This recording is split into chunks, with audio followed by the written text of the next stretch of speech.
दोस्तों स्टडी 91 के online platform में आप सभी का बहुत बहुत स्वागत है। दोस्तों आज आप सभी के समक्ष रसायन विज्ञान यानी केमिस्ट्री विषय में अपने अगले लेक्चर को लेकर हाजिर हूं।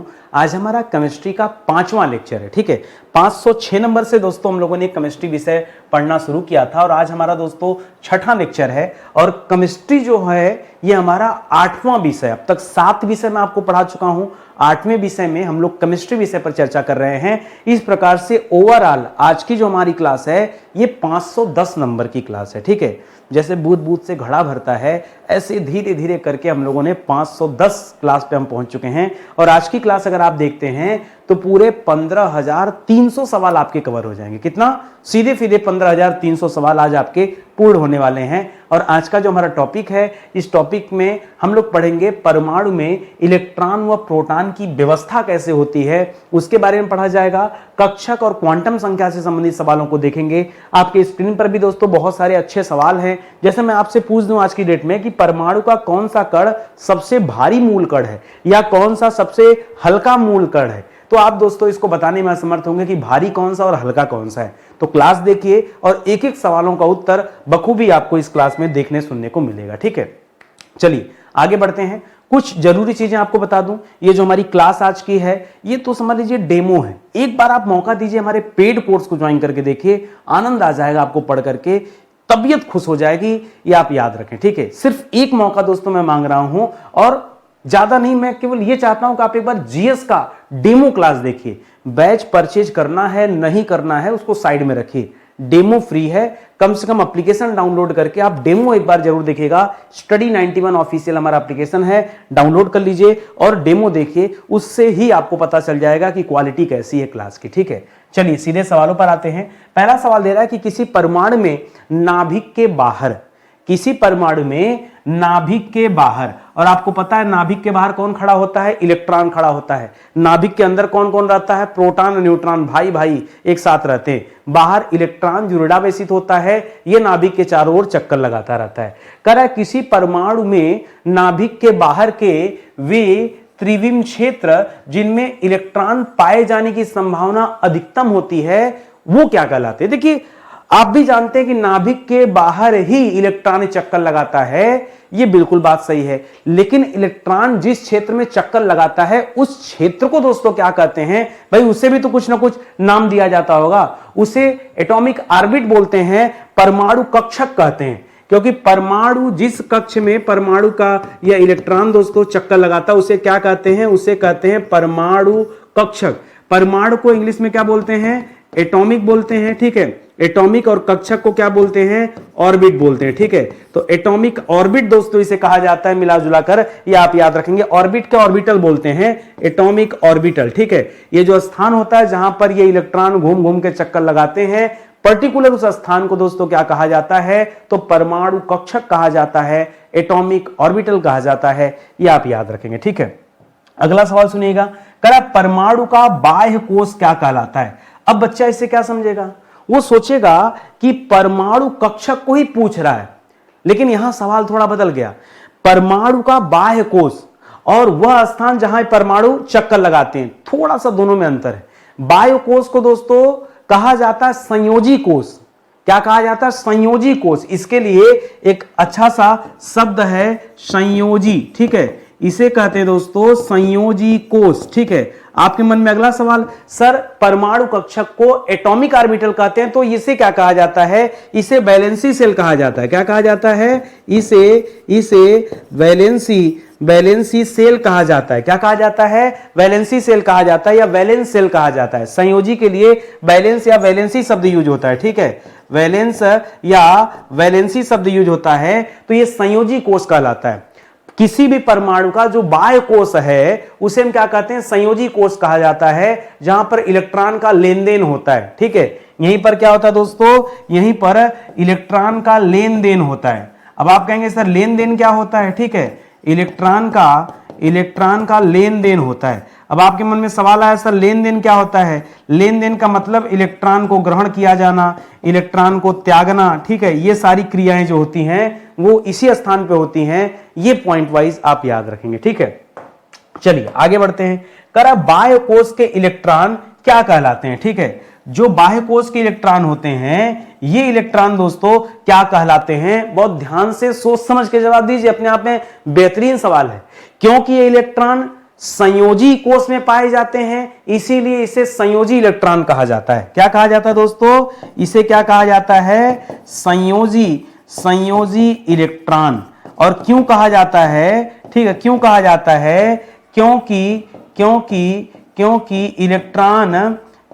इलेक्ट्रॉन संयोजी कोश में ही पाए जाते हैं। क्योंकि इलेक्ट्रॉन संयोजी कोश में ही पाए जाते हैं, इसीलिए दोस्तों इन्हें क्या कह दिया जाता है? इन्हें संयोजी इलेक्ट्रॉन कहा जाता है। सर इंग्लिश क्या होगा? अरे संयोजी के लिए वैलेंस शब्द आप जानते हैं, इलेक्ट्रॉन के लिए इलेक्ट्रॉन शब्द याद रखेगा, तो इसे वैलेंस इलेक्ट्रॉन भी बोल सकते हैं। क्या कह सकते हैं? इसे हम वैलेंस इलेक्ट्रॉन भी दोस्तों कह सकते हैं, वैलेंस इलेक्ट्रॉन भी कह सकते हैं। ये आप याद रखेंगे। बताइए कुछ कठिन क्या मैंने कहा? क्या सुनिए फिर से।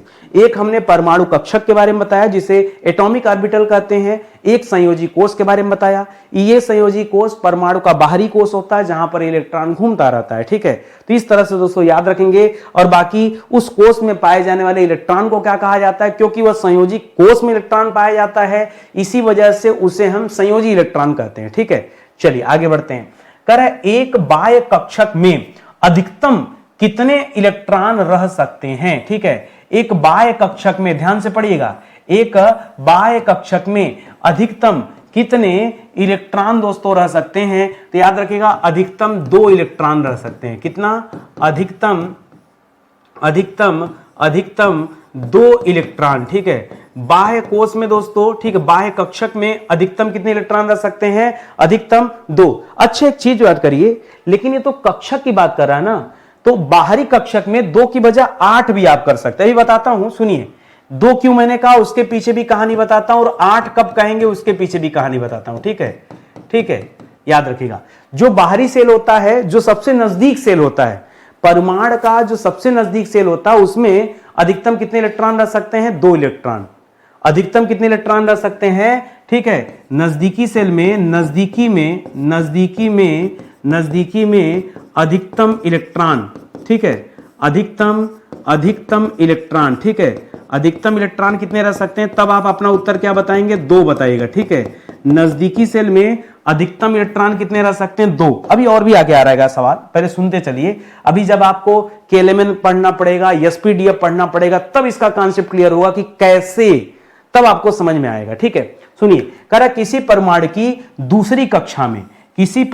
दूसरी कक्षा में अधिकतम दोस्तों कितने इलेक्ट्रॉन रह सकते हैं? ऐसा सवाल दिया। तो देखिए ये जो इलेक्ट्रॉनों का है ना, ये इस तरह से होता है 2, 8, 18, 32। ठीक है, 2, 8, 18, 32। अगर ये आपको याद है तो इसी से दोस्तों आपका काम हो जाएगा। ठीक है, 2, 8, 18, 32। तो यहां अगर पहली कक्षा में पूछता तो 2 इलेक्ट्रॉन, अगर दूसरी कक्षा में पूछ रहा है तो याद रखेंगे 8 इलेक्ट्रॉन। और ये 8 के गुणक में ही होते हैं। 18 के पास भी 8 के गुणक में रहेंगे, 32 के पास भी 8 के गुणक में ही रहेंगे। वो आगे हम आपको बता देंगे, अभी इस पे आप दिमाग न खर्च कीजिए। ठीक है, अभी जितना बता रहा हूं केवल उतनी बात सुनते चलिए। एक कदम आगे बढ़ेंगे परेशान हो जाएंगे। मुझे सिस्टमेटिक तरीके से चीजों को पढ़ाने दीजिए, समझाने दीजिए। मैंने जो क्वेश्चन को जो श्रृंखला बनाया है ना, वो उसी अनुरूप बनाया कि एक एक चीजें आपको समझ में आती चले। ठीक है, केवल आपको करना क्या है? मेरे सवालों का जवाब देना है। करा परमाणु कक्षकों को अन्य किस नाम से जानते हैं? परमाणु कक्षक दोस्तों होता क्या है? तो अभी हमने पीछे ही आपको बताया था, देखिए कि नाभिक के बाहर के त्रिविम क्षेत्र क्या कहलाते हैं? परमाणु कक्षक कहलाते हैं। ठीक है, नाभिक के बाहर के त्रिविम क्षेत्र। ठीक है, त्रिविम क्षेत्र जो होते हैं, इसी को क्या कहते हैं? इसी को कहते हैं परमाणु कक्षक या एटॉमिक ऑर्बिटल। लेकिन कह रहा है कि इसको क्या दूसरा नाम भी दिया जा सकता है क्या? हाँ, इसी को शॉर्टकट में हम कोश बुलाते हैं। इतना बड़ा ना बोल करके हम कहते हैं कोश है, और कोश को इंग्लिश में हम लोग कहते हैं सेल। क्या कहते हैं दोस्तों? सेल। सेल में SHELL कीजिएगा। ठीक है, वो सेल लाइव है, SALE नहीं, बेचने वाला सेल नहीं, ये दूसरा सेल है, ये कोश के लिए यूज किया जाता है। तो बार बार अगर इतना बड़ा लिखेंगे परमाणु कक्षक, ऐसे लगता है कोई बहुत बड़ा जो है वो है भंडारगृह है, हाँ गोदाम है। तो इस तरह का नहीं, हैवी नाम नहीं, थोड़ा छोटा नाम यूज करते हैं, कोष। ठीक है, तो कोष कहेंगे तो कोष कुछ और नहीं है, परमाणु कक्षक का ही दूसरा नाम दोस्तों कोष है। इस बात को अपने दिमाग में आप जो है याद रखिएगा, समझ लीजिएगा। अगला सवाल सुनिए, कह रहा है परमाणु कोषों, कोई दिक्कत? तो अगर परमाणु कोष लिख दिया या फिर कक्षक लिख दिया, अब देखिए थोड़ा सा यहां पे माइनर अंतर होता है। कह रहा है परमाणु कोषों या कक्षकों को किन संकेताक्षरों से दिखाते हैं? इसका संकेताक्षर क्या है, इसको कैसे पता करते हैं? ठीक है, तो ध्यान दीजिएगा, यहां पे दोनों के लिए थोड़ा सा कुछ अलग अलग चीजें हैं। ठीक है, जैसे परमाणु कोष के लिए दोस्तों ज्यादातर आपको KLMN मिलेगा, लेकिन दोस्तों स्पेशली कक्षकों के लिए जो कक्षक शब्द है ना, इसके लिए दोस्तों आपको SPDF मिलेगा। ठीक है, फिलहाल तो आप एक KLMN दोस्तों याद रखें, परीक्षा में एक KLMN ही पूछेगा, SPDFG नहीं पूछेगा, SPDFG। ठीक है, यहां तक जाएगा। अभी मैं आपको जो है SPDF जो होता है उसके बारे में भी आपको समझाऊंगा, सिखाऊंगा, और उसका क्रम कैसे बनता है वो भी दोस्तों बहुत ढंग से आपको सिखाऊंगा। ठीक है, सुनते चलिए पहले। अगला सवाल कह रहा है परमाणु कोषों से कौन से क्षेत्र बनते हैं? ठीक है, ये जो परमाणु कोष होता है इससे कौन से क्षेत्र बनते हैं? पीछे आपने पढ़ा था कि परमाणु कोष का ही अन्य नाम दोस्तों क्या था? तो आपने अन्य नाम में पढ़ा था कि इसी को हम परमाणु कक्षक कहते हैं। क्या कहते हैं? परमाणु कक्षक कहते हैं। और परमाणु कक्षक में पढ़ा था नाभिक के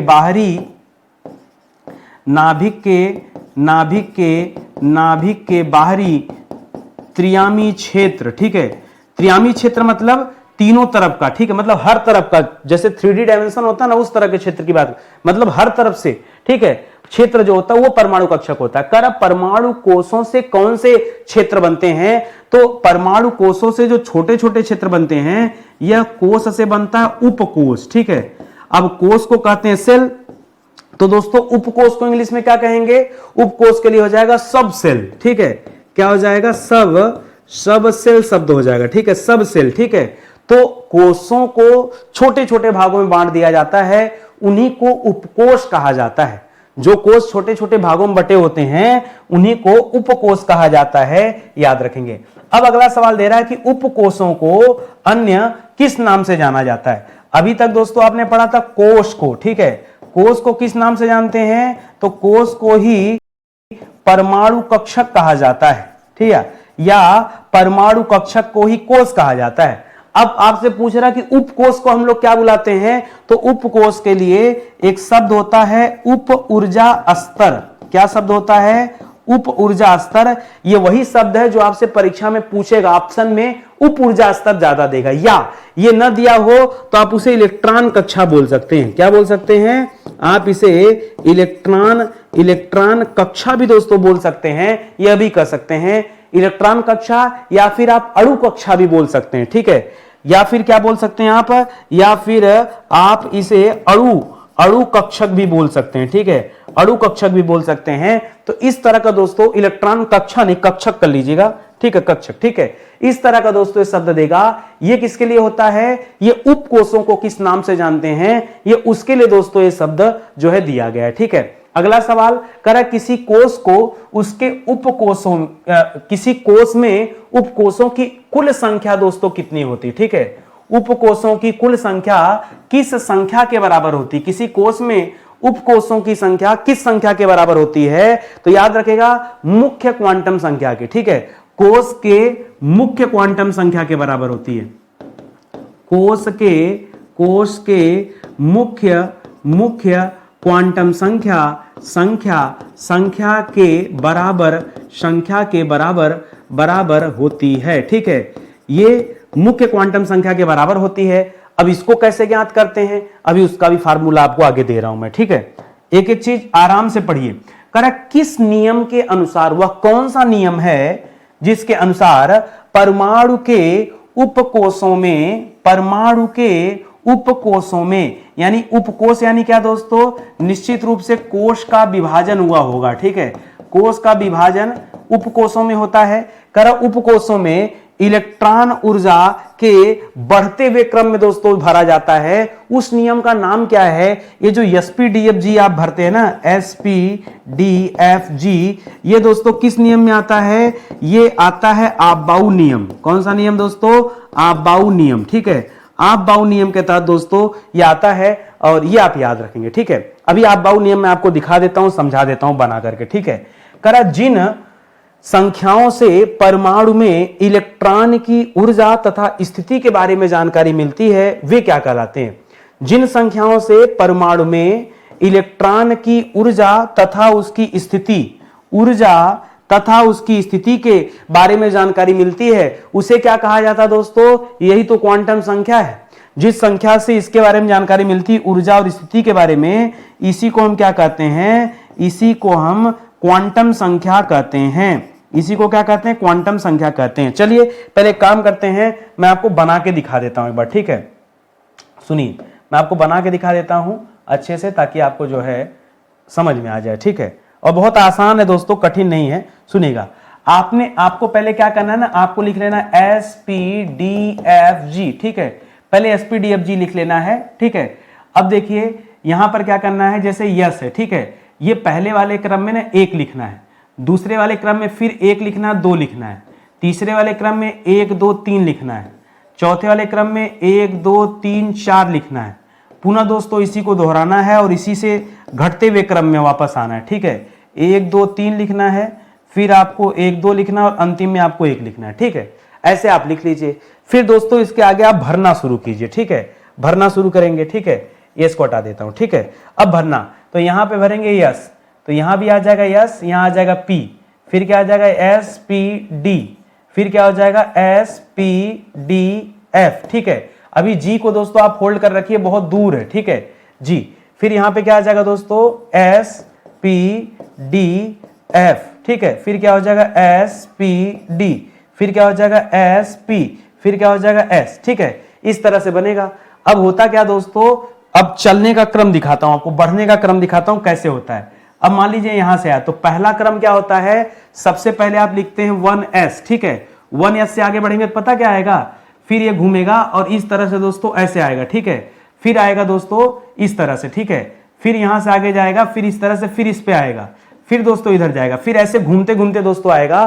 तो इस तरह से दोस्तों ये जो बढ़ रहा है ना, इसी को क्या कहते हैं, इसी को आपबाउ नियम बोलते हैं। क्या बोलते हैं? इसी को आपबाउ नियम कहते हैं। आपको परेशान नहीं होना है, अभी ये सब आगे आएगा कि आपबाउ नियम के तहत कैसे कोषों को भरा जाएगा, ये सब आगे आपको सिखाया जाएगा। अभी के लिए आप केवल इतना चीजें आप सीखने का प्रयास कीजिए जो अभी सिखाया जा रहा है। ठीक है, चलिए आगे बढ़ते हैं और सवालों को आगे बढ़ाते हैं। करा ऊर्जा के एक क्वांटम को दोस्तों क्या कहा जाता है? ऊर्जा का एक क्वांटम क्या कहलाता है? इसे एक शब्द है फोटान। क्या बोलते हैं? ऊर्जा का एक क्वांटम क्या कहलाता है? उसे हम फोटान कहते हैं। ठीक है, क्या कहते हैं? फोटान। ठीक है, ये बहुत अच्छा सा सवाल है और परीक्षा में दोस्तों बहुत बार आया है। बस इतना सिंपल सा ही इसका उत्तर है। अच्छा, एक सवाल दोस्तों और आपसे परीक्षा में पूछ सकता है कि ऊर्जा की सबसे छोटी इकाई कौन सी होती है, तब भी दोस्तों आप यही बताएगा फोटान। ठीक है, ये जो फोटान आप पढ़ रहे हैं, ये ऊर्जा का एक क्वांटम ऊर्जा को हम क्या कहते हैं? फोटान कहते हैं। और ऊर्जा की जो सबसे छोटी इकाई है, यह भी दोस्तों क्या कहलाती है? फोटान। ठीक है, ऊर्जा की सबसे छोटी इकाई की फोटान कहलाती है। ठीक है, अच्छा एक चीज और याद रखिएगा, सवाल आता है कि ऊर्जा की किस इकाई में द्रव्यमान नहीं होता। मान लीजिए पूछ दिया एक सवाल कि ऊर्जा की किस इकाई में, ध्यान दीजिएगा परीक्षा में सवाल आया है, मोस्ट इंपॉर्टेंट। ठीक है, ऊर्जा की किस इकाई में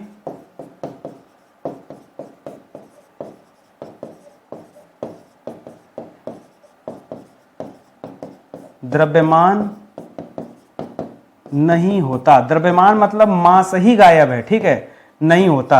अब आप क्या उत्तर देंगे दोस्तों ऐसे सवाल का? तो याद रखिएगा, पुनः बताइएगा फोटान। ठीक है, फोटान। फोटान जो होता है दोस्तों, इसमें कोई भी द्रव्यमान नहीं होता। तो ये आप याद रखेंगे। सवाल आता है कि ऊर्जा की किस इकाई में द्रव्यमान नहीं होता। ठीक है, ये बहुत अच्छा सा सवाल है। करा जिस स्पीसीज में सभी इलेक्ट्रॉन युग्मित होते हैं, इलेक्ट्रॉन और ऊपर से क्या लिख रहा है दोस्तों? युग्मित होते हैं। युग्मित मतलब क्या होता है? जोड़ा। ठीक है, जोड़ा। ठीक है, सभी इलेक्ट्रॉन युग्मित होते हैं, वह कौन सा गुण दर्शाते हैं? अगर इलेक्ट्रॉन युग्मित है दोस्तों तो कौन सा गुण दर्शाते हैं? युग्मित मतलब जोड़ा है, जोड़ा मतलब प्रतिचुंबकत्व का गुण, ठीक है। जहां कहीं जोड़ा आएगा वहां आपका उत्तर क्या हो जाएगा? प्रतिचुंबकत्व, प्रतिचुंबकत्व का गुण दोस्तों दर्शाते हैं, ठीक है। प्रतिचुंबकत्व का गुण दर्शाते हैं ये युग्मित इलेक्ट्रॉन जहां कहीं भी होगा, तब दोस्तों आप प्रतिचुंबकत्व का गुण याद रखेंगे, ठीक है। अच्छा, एक चीज और याद रखेगा, ऐसे में इलेक्ट्रॉनों के विपरीत चक्रण वाले 2 इलेक्ट्रॉन होते हैं, ठीक है। जब ये प्रतिचक्रण होता है ना तो इसमें क्या होता है, लिखिएगा, ठीक है। इलेक्ट्रॉनों के विपरीत चक्रण वाले, इलेक्ट्रॉनों के विपरीत चक्रण माने क्या हो जाता है? स्पिन, ठीक है। चक्रण वाले 2 इलेक्ट्रॉन, ठीक है, 2 इलेक्ट्रॉन इसमें होते हैं जो विपरीत चक्रण वाले होते हैं, ठीक है। और इन्हीं की बात हो रहा है, इन्हीं को युग्मित कहा जाता है, ठीक है। इन्हीं को क्या कहा जाता है दोस्तों? इन्हीं को युग्मित इलेक्ट्रॉन बोला जाता है। जब 2 इलेक्ट्रॉन, ठीक है, क्या हो, जो है एक दूसरे के विपरीत दोस्तों अवस्था में घूम रहे हो तो उन्हीं को युग्मित कहा जाता है। ये भी आप जो है दिमाग में रखेंगे। अच्छा, अब तक दोस्तों मैं आपको 7 विषय पढ़ा चुका हूं, ये 8वें विषय में हम लोग केमिस्ट्री को कवर कर रहे हैं। तो प्राचीन इतिहास मैंने विस्तार से इसी तरह क्वेश्चन आंसर पढ़ा दिया, मध्यकालीन इतिहास पढ़ा दिया, आधुनिक भारत का इतिहास पढ़ा दिया, इसी तरह से संविधान पढ़ा दिया, विश्व का भूगोल पढ़ा दिया, भारत का भूगोल पढ़ा दिया और आपको भौतिक विज्ञान पढ़ा दिया। अगर आप शुरू से हमारे साथ होते ना तो ये 7 विषय आपका भी समाप्त हो गया होता। अभी भी घबराने वाली बात नहीं, पहले नहीं पढ़ पाया तो कम से कम अब पढ़ लीजिए। और ऐसे ही टेक्निकल सवाल परीक्षा में आते हैं तो आप समझिए कि उत्तर देना आपको सीखना होगा, ठीक है। तो अच्छे से आइए, स्टडी 91 हमारा चैनल है यूट्यूब पर, उसे ज्वाइन कीजिए। वहीं पर ये सारा प्लेलिस्ट आपको मिल जाएगा। एक कंप्लीट जीएस का भी प्लेलिस्ट है, संपूर्ण सामान्य अध्ययन, उसमें सबका वीडियो एक साथ मिल जाएगा। बाकी अलग अलग सब्जेक्ट वाइज पढ़ना चाहते हैं तो वो भी वीडियो जो है आपको मिल जाएगा, ठीक है। आप यूट्यूब पे आके चेक कर लीजिए, ठीक है। चलिए, अच्छा, इस क्लास का अगर पीडीएफ किसी को चाहिए तो दोस्तों एक वेबसाइट है हमारा, ठीक है, www, ठीक है, वैदिकी.com, ठीक है, वैदिकी.com। तो यहां चले जाए दोस्तों, सारा नोट्स दोस्तों आपको यहीं पे मिल जाएगा, ठीक है। ये जितनी भी क्लास अभी चल रही ना, इनका नोट्स अगर आपको चाहिए तो या तो खुद से बना लीजिए तो सबसे बेहतर है, नहीं बना पा रहे हैं तो नोट्स के लिए दोस्तों यहाँ पे विजिट कर सकते हैं, ठीक है। चलिए आगे बढ़ते हैं। कह रहा है जिस स्पीसीज में एक या अधिक अयुग्मित इलेक्ट्रॉन, अब युग्मित इलेक्ट्रॉन नहीं दे रहा है, लिख रहा है कि अयुग्मित इलेक्ट्रॉन जहां उपस्थित होते हैं वो कौन सा गुण दर्शाते हैं, ठीक है। तो वहां प्रतिचुंबकत्व का गुण था, यहां अनुचुंबकत्व का गुण होगा, ठीक है। यहां क्या होगा? अनुचुंबकत्व का गुण होगा। सर ये याद कैसे होगा? ठीक है, अनुचुंबकत्व का गुण, ठीक है। अरे भाई, अ से अनु, अ से अयुग्मित, ऐसे याद होगा और क्या, ठीक है। क्या इसमें कठिन है? अ से अयुग्मित याद रखिए, अ से अनुचुंबकत्व का गुण याद रखिए, परीक्षा में कभी भी आएगा तो याद हो जाएगा। अच्छा, बहुत सारे बच्चे कहते हैं सर जब पढ़ता है, हम लोग पढ़ते हैं वीडियो ना तो हमें नहीं लगता कि याद हो रहा है, लेकिन जब कभी हम लोग सवाल हल करते हैं ना तो सब सवाल अपने आप हल होने लगता है। तो आप सोचेंगे कि कितना आपको याद है, 15,000 सवाल में से तो नहीं समझ में आएगा। जब आप क्वेश्चन आंसर हल करेंगे तब आप देखेंगे कि पोजीशन धीरे धीरे बदल रही है, ठीक है। यही होता है, ठीक है। आगे बढ़िए। कह किस बिंदु से दूर जाने पर ऊर्जा स्तरों का ऊर्जा अंतर कम होता जाता है? जैसे जैसे दोस्तों आप नाभिक से दूर जाएंगे ये ऊर्जा स्तर दोस्तों धीरे धीरे कम होता जाएगा। किससे दूर जाने पर? नाभिक से दूर जाने पर, ठीक है। याद रखिएगा, नाभिक से दूर जाने पर, नाभिक से दूर जाने पर ऊर्जा की कमी होती है, ठीक है। ऊर्जा की कमी होती है। ये कब दोस्तों याद रखेंगे? नाभिक से जैसे जैसे दोस्तों दूर जाएंगे ये ऊर्जा स्तर दोस्तों घटता जाएगा, ये आप याद रखेंगे, ठीक है। और जितना आप नाभिक से नजदीक होंगे उतनी ऊर्जा कम होती है दोस्तों। अच्छा, एक चीज और बता दें, ऊर्जा के स्तर में अंतर में दोस्तों होता है जब इलेक्ट्रॉन नाभिक से दूर जाता है। एक चीज सुनिए, किस बिंदु से दूर जाने पर ऊर्जा स्तरों का ऊर्जा अंतर कम होता जाता है? एक चीज मैं यहां गड़बड़ लिख दिया, एक चीज, इसका 2 कंडीशन है, ठीक है। पहला उत्तर लिखिए नाभिक से, अब सुनिएगा ध्यान से, ठीक है, नाभिक से। अब सवाल आता है, पहले एक चीज और लिखिए यहीं पे, नाभिक से। अब एक एग्जांपल लेते हैं इलेक्ट्रॉन, ठीक है, इलेक्ट्रॉन। ये इलेक्ट्रॉन के पास दो कंडीशन है, या तो नाभिक के नजदीक रहे, ठीक है, नजदीक हो, ठीक है, या फिर नाभिक से दूर हो, ठीक है, ये दो ही कंडीशन है, या तो नाभिक से नजदीक हो या तो नाभिक से दूर हो। अगर ये इलेक्ट्रॉन नाभिक के क्या है दोस्तों, नजदीक है, समीप है, तो ऊर्जा कम होती है, ठीक है। अगर नजदीक है तो ऊर्जा कम होती है, उसका प्रभाव क्या पड़ता है, ऊर्जा कम होती है। अगर ये नाभिक से दूर होगा तो उस कंडीशन में ऊर्जा अधिक होती है, ठीक है, ऊर्जा अधिक होती है। ये जिस तरीके से सवाल पूछा ना, वो सवाल तो अभी एक पल के लिए मुझे ही घुमा दिया। अगर मैं इस बात पे ध्यान नहीं देता तो अब तक लिख करके आगे बढ़ गया होता, और वो चीजें दोस्तों बच्चे के लिए घातक साबित हो जाती है, ठीक है। परेशान ना, ये मैं समझा रहा हूं कैसे। सवाल ये था कि किस बिंदु से दूर जाने पर, मैंने कहा नाभिक से दूर जाने पर ऊर्जा स्तरों का ऊर्जा अंतर कम होता है। ऊर्जा स्तर का ऊर्जा अंतर कम होता है, इसका मतलब ये नहीं कि घटता है कि बढ़ता है, दोनों में नजदीक और दूर में अंतर होता है, केवल ये बताया जा रहा है। लेकिन वो अंतर कैसा होता है, तो ये अंतर ऐसा होता है, जब आप नजदीक रहेंगे तो ऊर्जा कम होती है, जब आप दूर रहेंगे ऊर्जा अधिक होती है। नाभिक के परिप्रेक्ष्य में इलेक्ट्रॉन को लेकर के बोल रहा हूं ये बात, इसको दोस्तों आप याद रखेंगे। सर लग रहा है कुछ गड़बड़ है, गूगल सर्च कर लीजिए, आपको भी यही मिलेगा। अरे हमारा उत्तर आपका उत्तर कुछ अलग थोड़े हो जाएगा भाई, जो सही उत्तर होगा वही मिलेगा। वो सही उत्तर चाहे मैं दूं चाहे आप दीजिए, ठीक, एक ही बात है, अलग अलग नहीं है। इलेक्ट्रॉन का वेग बढ़ने से उसके विशिष्ट आवेश पर दोस्तों क्या प्रभाव पड़ता है, ठीक है। बहुत अच्छा सवाल दे दिया। कर मान लीजिए किसी इलेक्ट्रॉन का वेग क्या हो जाए दोस्तों, बढ़ जाए। किसी इलेक्ट्रॉन का वेग क्या हो जाए, बढ़ जाए, तो उसके विशिष्ट आवेश पर क्या प्रभाव पड़ता है वेग बढ़ने का। तो याद रखेगा दोनों में हमेशा उल्टा रिश्ता होता है। अगर इलेक्ट्रॉन के संदर्भ बता रहा हूं, सुनिए फिर से बनाइए इसी तरह से, ठीक है।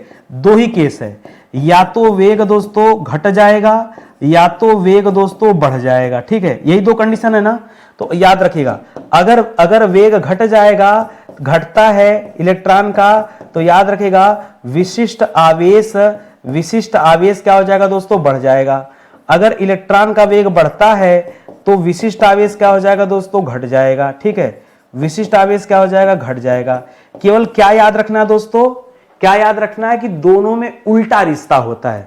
इलेक्ट्रॉन और विशिष्ट आवेश के बीच में उल्टा रिश्ता होता है। अगर इतनी बात आपको समझ में आती है तो ये क्वेश्चन कभी परेशान नहीं कर सकता। मैं पता है इसको दो तरीके से क्यों बना के देता हूं ऐसे सवालों को, ताकि कभी एग्जाम में सवाल पलटे। मान लीजिए सवाल ना देकर ये दे दे कि इलेक्ट्रॉन का वेग घटने पर विशिष्ट आवेश पर क्या प्रभाव पड़ता है।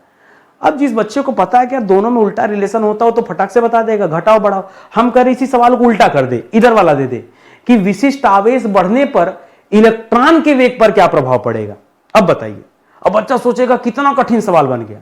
अरे सोचो ना, कर विशिष्ट आवेग बढ़ जाए तो इलेक्ट्रॉन के वेग पर घट जाएगा, दोनों में उल्टा रिश्ता होता, वहां बढ़ेगा तो यहां घटेगा, यहां घटेगा वहां बढ़ेगा, एक ही चीज है, उल्टा रिश्ता आपको याद रखना है, ठीक है। तो यहां पर क्या याद रखेंगे, उल्टा रिश्ता।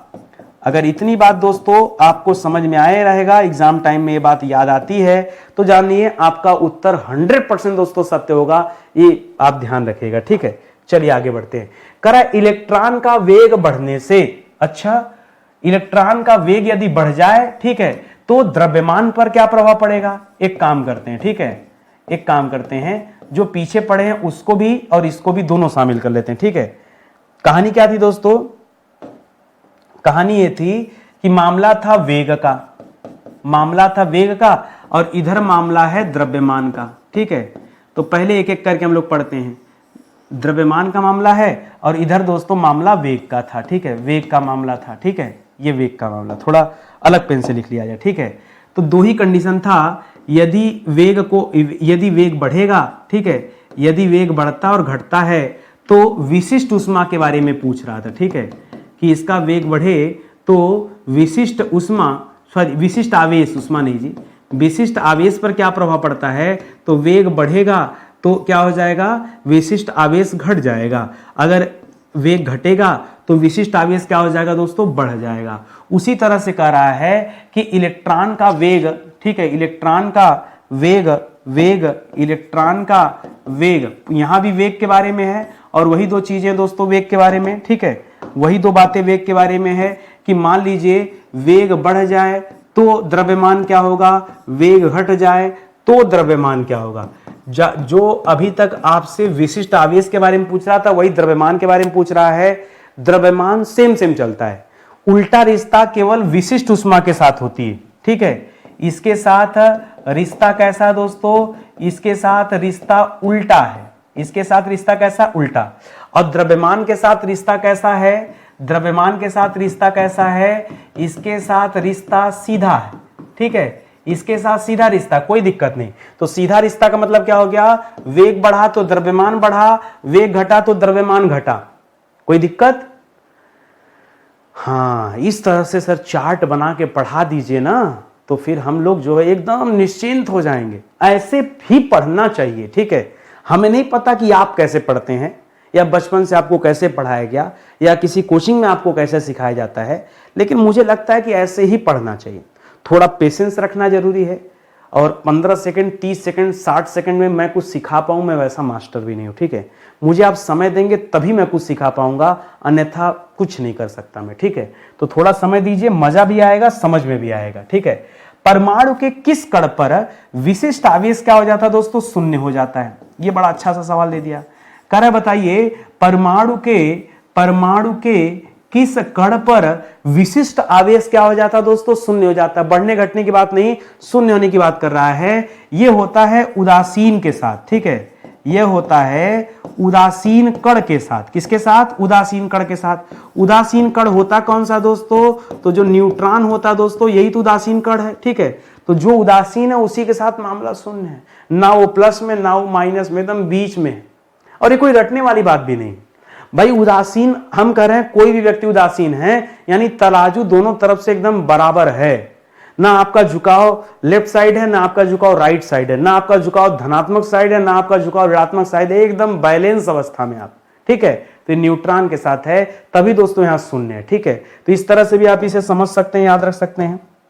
अगला सवाल करा, परमाणु के नाभिक में उपस्थित कौन सा कण, ध्यान दीजिएगा, कौन सा कण निम्नतम अस्थायी कण कहा जाता है, ठीक है। वह कौन सा कण है जो निम्नतम अस्थायी कण कहा जाता है दोस्तों, यह न्यूट्रॉन को ही कहा जाता है, ठीक है। जो न्यूट्रॉन कण होता है ना, न्यूनतम अस्थायी कण मतलब कम से कम अस्थायी। न्यूनतम अस्थायी कण का मतलब क्या, कम से कम अस्थायी, ठीक है। ये कम से कम न्यूनतम अस्थायी कण की बात कर रहा है, तो कम से कम अस्थायी कण दोस्तों कौन होता है, ये न्यूट्रॉन कण होता है, याद रखेंगे। छोटे छोटे अस्थाई अस्थाई सूक्ष्म कणों से मिलकर दोस्तों क्या बनते हैं, क्वार्क बनता है, ठीक है। लिखिएगा, छोटे छोटे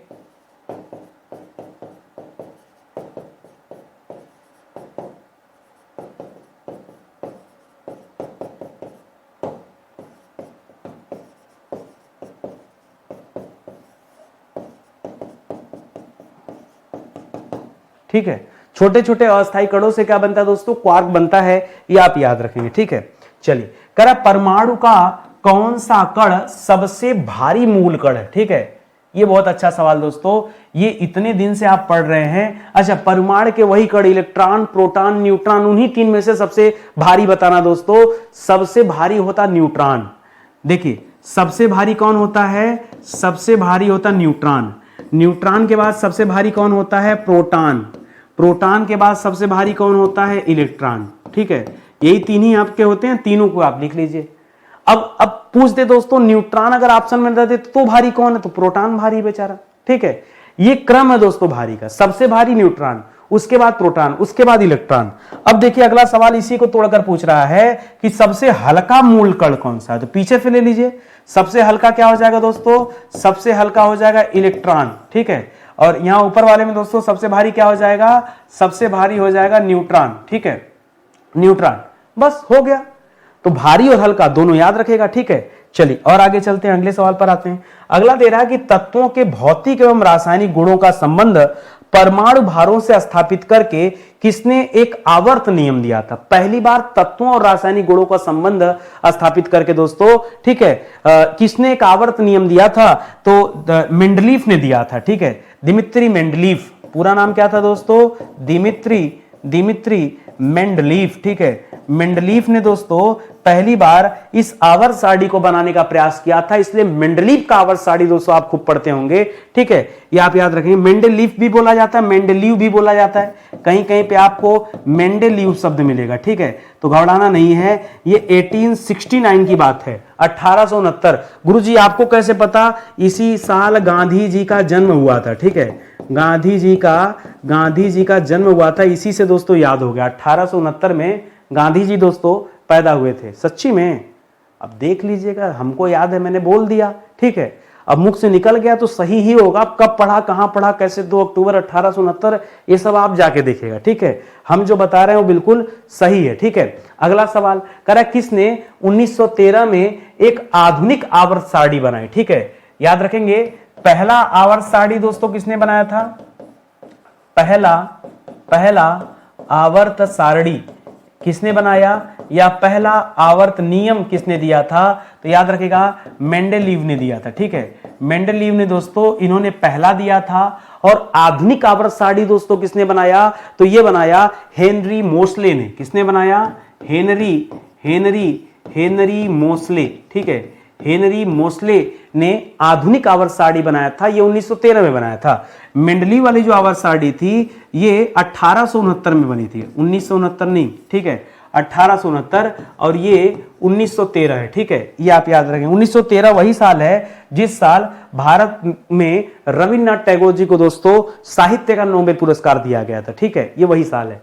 करा मोजले द्वारा, मोजले मतलब हेनरी मोजले द्वारा दिए गए आधुनिक आवर्त सारणी नियम को, ठीक है, किस अन्य नाम से दोस्तों जाना जाता है? तो मेंडलीव का आधुनिक आवर्त सारणी, यही उसे कहा जाता है, ठीक है, क्या कहा जाता है? मेंडलीव का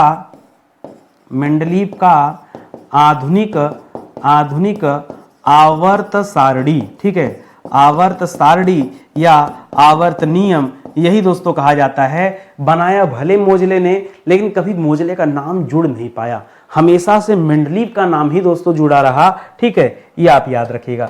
अगला सवाल करा, किसी परमाणु के नाभिक व बाहरी कोश के इलेक्ट्रॉनों के बीच की दूरी उस परमाणु की क्या कहलाती है? करा, वो जो परमाणु का नाभिक है और जो परमाणु का बाहरी कोश है के इलेक्ट्रॉनों के बीच की दूरी दोस्तों, उसे हम क्या कहते हैं? इसे हम परमाणु त्रिज्या कहते हैं, एटॉमिक रेडियस बोलते हैं, ठीक है, क्या कहते हैं? परमाणु त्रिज्या, ठीक है, क्या कहते हैं? इसे हम परमाणु त्रिज्या कहते हैं। नाभिक एकदम सेंटर में होगा। वैसे भी दोस्तों मान लीजिए ऐसे आपने कोई गोला बनाया, तो गोला से जो बीच से इधर आएंगे, सेंटर पॉइंट है, ये बिंदी क्या है दोस्तों? यही सेंटर पॉइंट है, ठीक है, ये सेंटर है, और ये जहां पे आ रहा है दोस्तों रेडियस हो जाएगा, ठीक है। यही आर दोस्तों क्या है? यही आर जो होता है त्रिज्या होता है। अगर दोनों आर को मिला देंगे, एक सीधी लाइन कर देंगे गोले में, तो व्यास हो जाता है। व्यास को डायमीटर बोलते हैं, डी से रिप्रेजेंट करते हैं, ठीक है, तो इसे भी आप याद रखेंगे, ठीक है।